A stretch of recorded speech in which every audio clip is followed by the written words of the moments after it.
والله أننا ندخل على بيوتهم وندخل عليهم ما نجد ما يتغطون ويتدفئون به من برد الشتاء. ندخل على الأطفال ما يملكون الحليب حتى يرضعون أطفالهم. الطفل الصغير يبكي من شدة الجوع ما يجد حليب حتى يشرب، يبكون بكاء يطلبون كيس خبز، كيس خبز يا أخوان. والله إني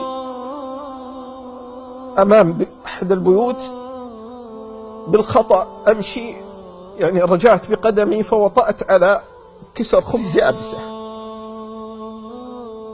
فدفعني طفل بيديه دفع بقوة. لما التفت وإذا هم قد أخرجوا شيء من الخبز بدأ فيه التعفن في الشمس حتى ينشف ويزول هذا العفن فيأكلوه يابس، ونحن يا أخوان نتقلب بالنعم الليل والنهار. شلون تعمل عمو؟ لا خبز.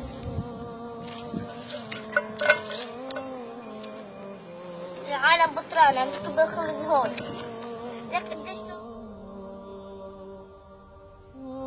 أين العاطفة الإيمانية؟ أين وشيجة الإسلام يا أخوان؟ إخواننا يموتون جوع ونحن نختلف أين سنقضي أوقات السياحة وفي أي بلد أوروبي سنذهب. أولادنا يدخلون المطاعم والسوبر ماركت فيشترون بالمئات، وإخوانكم هناك يموت الواحد منهم جوع.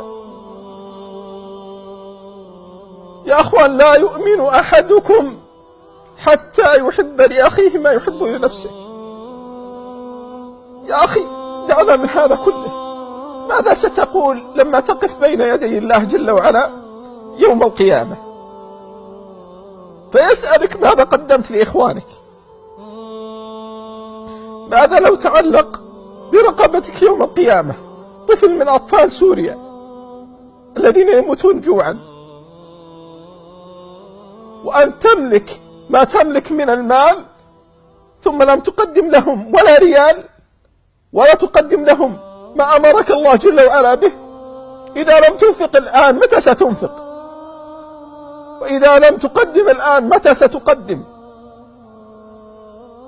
أليس في قلبك رحمة؟ والله الذي لا إله إلا هو أن الإنسان ليحزن لما يرى قط جائع يصدر الأصوات من الجوع، تجد الناس يتسابقون لإطعامه. إنسان مسلم موحد يشهد أن لا إله إلا الله يموت جوعا يا مسلمين، يموت من الجوع يا أمة محمد. مسلم يشهد أن لا إله إلا الله وأن محمد رسول الله، أمة 1.5 مليار ما تستطيع أن تطعمه.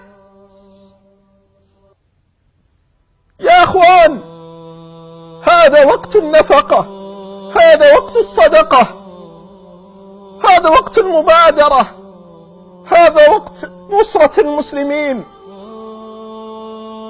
والله يا أخوان الأمر عظيم، يخشى أن تصيبنا قارعة بخذلاننا لإخواننا المسلمين. يا أحبتي يا أخواني، اللهم عليك بأعداء الملة من النصيرية والرافضة ومن ناصرهم وعاونهم.